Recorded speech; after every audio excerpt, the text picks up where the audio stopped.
Everyone, I am करण वर्मा और हम पढ़ रहे हैं डेप्रिसिएशन। ठीक है। लास्ट वीडियो में हमने देखा डेप्रिसिएशन के क्या होता है, डेप्रिसिएशन के मीनिंग देखा, डेप्रिसिएशन क्यों होता है और डेप्रिसिएशन के कितने मेथड होते हैं। ठीक है। आज हम एक क्वेश्चन करेंगे डेप्रिसिएशन का। ठीक है।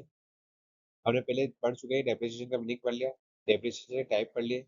हमारे पास डेप्रिसिएशन क्वेश्चन सॉल्व करने के दो मेथड होते हैं, स्ट्रेट लाइन मेथड और रिटर्न डाउन मेथड।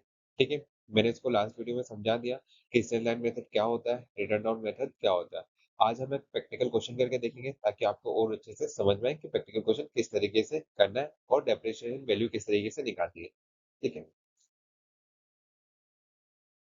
तो हम एक प्रैक्टिकल क्वेश्चन करेंगे। ठीक है। तो क्वेश्चन क्या है, R Kantikar purchase a machinery by cheque for 1 lakh. ठीक है। मशीन की वैल्यू कितनी है, 1 लाख। कब परचेस किया उसने, 1 अक्टूबर 2030 में। ठीक है। Then another machine was purchase for 60,000। ठीक है। एक और मशीन परचेस की है कितने की, 60,000 की बाय चेक। कब परचेस किया, 1 अप्रैल 2015 में। एक सन 2013 में परचेस किया, एक सन 2015 में परचेस किया। Depreciation is charge at a 10%। ठीक है। डेप्रिसिएशन कितने से चार्ज करेंगे, 10% से चार्ज करेंगे। ठीक है। कौन सा मेथड यूज करेंगे, स्ट्रेट लाइन मेथड, मतलब फिक्स जो मेथड है वो हम यूज करेंगे। ठीक है। याद रखना, स्ट्रेट लाइन मेथड। ठीक है। Accounts are the close each year on 31 March. Account कब क्लोज हो रहा है, 31 मार्च, मतलब फाइनेंशियल ईयर हम क्या मान रहे हैं, 1 अप्रैल से लेके 31 मार्च। अगर वो दिसंबर बोलते थे तो हम फाइनेंशियल ईयर क्या मानते हैं, जनवरी टू दिसंबर। ठीक है। अब हम फाइनेंशियल ईयर क्या मानेंगे, 1 अप्रैल से लेके 31 मार्च तक। ठीक है। You are required to pass the necessary journal entries for the year ended on 31st March 40, 50 and 60 and show the machinery account and the balance sheet। ठीक है। क्या क्या बनाने के लिए बोल रहा है, जनरल एंट्री बनाने के लिए बोल रहा है। ठीक है। और मशीनरी अकाउंट, कब कब की मशीनरी अकाउंट बनाएगी, 14, 15 और 16 की। ठीक है। तो देखते हैं किस तरीके से डेप्रिसिएशन लगाया जाता है और किस तरीके से मशीनरी अकाउंट या असेट्स अकाउंट बनाया जाता है। ठीक है। ठीक है। तो हमने क्वेश्चन पढ़ लिया, क्वेश्चन समझ लिया। अब किस तरीके से फॉर्मेट होता है देखो, मशीनरी अकाउंट ऊपर लिखेंगे। ठीक है। फॉर्मेट के अंदर क्या रहता है, डीआर और सीआर। ठीक है। ये डीआर साइड है, ये सीआर साइड है। ठीक है। तो first date particular JF amount, date particular JF amount, ये फॉर्मेट है। ठीक है। अब हमने मशीन परचेज किया है, फर्स्ट मशीन कब परचेज किया, 1 लाख की मशीन है, कब परचेज किया, 1 अक्टूबर 2013 को। ठीक है। 1 अक्टूबर 2013 को परचेज किया, तो हम क्या लिखेंगे, डेट डाल देंगे। ठीक है। October 1st। अब देखो, date particular JF amount, date particular JF amount. ठीक है। अब हमने डेट डाल दिया यहाँ पे। ठीक है। 31 मार्च 1 अक्टूबर 2030। ठीक है। फिर हमने मशीन खरीदा है, किससे खरीदा है, बाई चेक से पेमेंट किया तो हमने टू बैंक, क्योंकि जब जनरल एंट्री बनाते हैं तो क्या बनाते हैं, मशीनरी अकाउंट या टू बैंक अकाउंट। ठीक है। परचेस करने की, तो हमने यहाँ पे टू बैंक लिख दिया, अमाउंट कितना, 1 लाख, तो 1 लाख लिख दिया। ठीक है। फिर हम लगाएंगे डेप्रिसिएशन। तो हमने मशीन कब खरीदा है, October 1st को खरीदा है। डेप्रिसिएशन कब लगाएंगे, जब ईयर एंड होता है, फाइनेंशियल ईयर एंड करेंगे। ठीक है। तो इस कंपनी का फाइनेंशियल ईयर कब खत्म हो रहा है, मार्च 31 मार्च को 2014 में। ठीक है।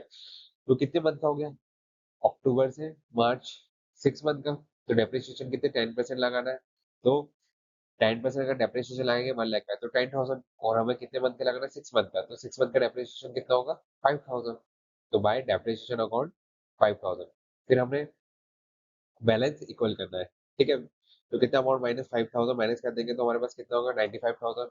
तो बाय बैलेंस सीडी 95,000 और दोनों को इक्वल कर देंगे। ठीक है। फिर नेक्स्ट ईयर आएंगे 2014 में। ठीक है। तो इधर का बैलेंस इधर ले आएंगे। ठीक है। टू बैलेंस बीडी 95,000 कौन सा बैलेंस लेके आएंगे, जो असेट्स की वैल्यू अब बची है 95,000। अब फिक्स, ठीक है, स्टैंडर्ड मेथड या फिक्स परसेंटेज मेथड में क्या होता है, हम जो कॉस्ट है, मतलब डेप्रिसिएशन लगाना, वो किस पे लगाएंगे, जो एक्चुअल कॉस्ट है मशीन की उस पे। ठीक है। स्टार्टिंग में जो कॉस्ट है 1 लाख उस पे लगाएंगे। ठीक है। और हर ईयर उसी परसेंटेज से और उसी कॉस्ट को माइनस करेंगे। फिक्स स्ट्रेट लाइन मेथड के अंदर ये होता है, जब फिक्स बोल दे या फिर स्ट्रेट लाइन मेथड बोल दे तो मतलब वो अमाउंट या फिर डेप्रिसिएशन का परसेंटेज, वो अमाउंट फिक्स रहेगा। ठीक है। और परसेंटेज किस पे लगेगा, डेप्रिसिएशन का कॉस्ट के ऊपर लगाएंगे।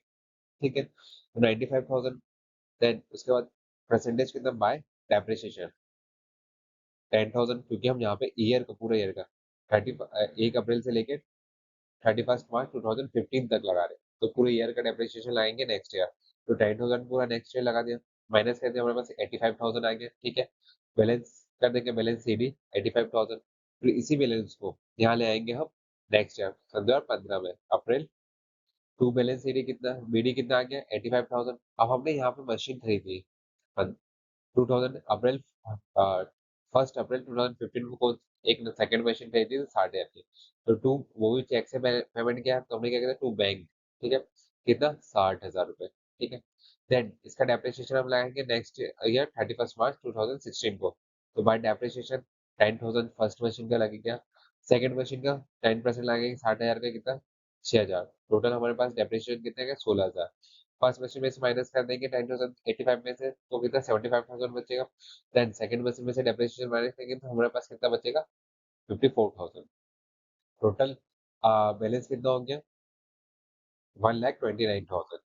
ठीक है, दोनों इक्वल कर दिया, 1,45,000 1,45,000। देन यहाँ पर 2016 में टू बैलेंस बी डी 1,29,000। हमें कितने ईयर का बनाना था 14, 15 और 16, हमने बना दिया 14, 15 और 16। ठीक है, ये देखिए आप अच्छे से पूरा अकाउंट देख लीजिए। ठीक है, 14, 15 एंड 16, और यहाँ पे क्लोज कर देंगे। क्वेश्चन में जितने ईयर का बनाने के लिए बोलेगा उतने ईयर का हम बनाएंगे। ठीक है, इस तरीके से क्वेश्चन होते हैं। तो thank you so much, thank you so much. आपको ये वीडियो पसंद आई तो please like and subscribe my channel. Thank you.